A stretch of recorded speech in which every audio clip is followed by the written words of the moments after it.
ইন্দ্রজিতের খুনিদেরও তাদেরও খুব চূড়ান্ত চরম ভারতীয় ন্যায় সংহিতাতে যে শাস্তি আছে পাবে। ইন্দ্রজিতের খুনিরা শাস্তি পাবে আশ্বাস দিয়েছিলেন মুখ্যমন্ত্রী। তার নির্দেশ মতো তৎপর পুলিশ প্রশাসন। বারুইপুর কাণ্ডে গণপিটুনির ঘটনায় গ্রেফতার আরও 2। রবিবার পর্যন্ত গ্রেফতারি বেড়ে দাঁড়ালো মোট 7। শনিবার রাতে দত্তপুকুর থেকে গণপিটুনির ঘটনায় অন্যতম অভিযুক্ত শামীম আলী খানকে গ্রেফতার করেছে পুলিশ। অপরজন ভাঙচুরের ঘটনায় গ্রেফতার বলে সূত্রের খবর। রবিবার শামীমকে শারীরিক পরীক্ষার জন্য প্রথমে বারুইপুর হাসপাতালে নিয়ে যাওয়া হয়। শারীরিক পরীক্ষার পর তাকে আদালতে পেশ। শামীমকে 9 দিনের জন্য পুলিশি হেফাজত। 20 জুলাই ফের বারুইপুর আদালতে পেশ করার নির্দেশ দেওয়া হয়। বাকিদের খোঁজে জারি তল্লাশি। এই নিয়ে এই ইন্দ্রজিৎ মণ্ডলের হত্যার ঘটনাতে বা গণপিটুনি দিয়ে তাকে খুন করার ঘটনাতে মোট 7 জনকে গ্রেপ্তার করলো বারুইপুর পুলিশ রাতে, যার মধ্যে একজনকে গোবরডাঙ্গা এলাকা থেকে গ্রেপ্তার করা হয়েছে বলে আমরা জানতে পাচ্ছি। বিভিন্ন জায়গা থেকে তল্লাশি চালিয়ে এই সমস্ত যারা অপরাধী, যারা এই গণপিটুনি দিয়ে একজন যুবককে হত্যা করেছে, সেই ঘটনায় গ্রেপ্তার করা হচ্ছে। 7 জন গ্রেপ্তার হলেন, আরও অনেকে জড়িয়ে রয়েছেন এই ঘটনার সঙ্গে। ভিডিও ফুটেজ দেখে তাদেরকেও চিহ্নিত করা হয়েছে ইতিমধ্যেই পুলিশ সূত্রে আমরা জানতে পাচ্ছি।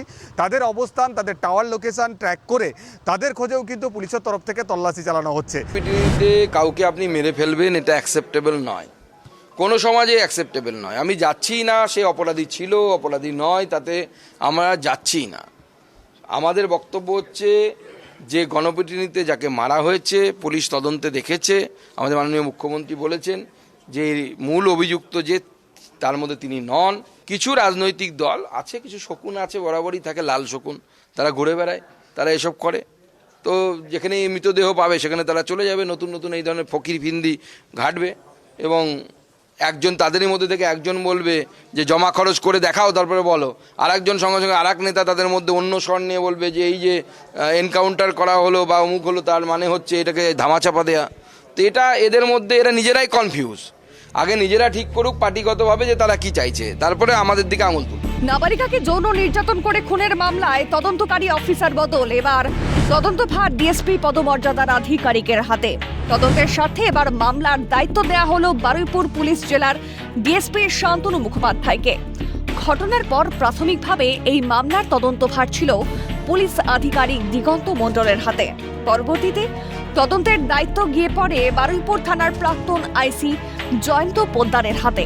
এবার তদন্তকে আরও এগিয়ে নিয়ে যেতে এবং বিভিন্ন দিক খতিয়ে দেখতে ডিএসপি পদমর্যাদার আধিকারিক শান্তনু মুখোপাধ্যায়ের হাতে তদন্তভার তুলে দেওয়া হয়েছে। তদন্ত জারি।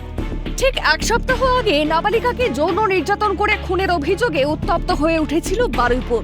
কোনো অপরাধীকে ছাড়া হবে না বলে স্পষ্ট বার্তা দিয়েছিলেন মুখ্যমন্ত্রী। সপ্তাহ ঘুরল, মুখ্যমন্ত্রীর নির্দেশে একের পর এক গ্রেফতারি। ফলে দোষীরা উপযুক্ত শাস্তি পাবে সেই আশায় বুক বাঁধছেন নির্যাতিতা নাবালিকার পরিবার থেকে গণপিটুনিতে নিহত ইন্দ্রজিতের পরিবার। কাবেরায় বিধান মাহাতোর সঙ্গে মফিজুল ইসলাম ও জাহেদ মিস্ত্রির রিপোর্ট।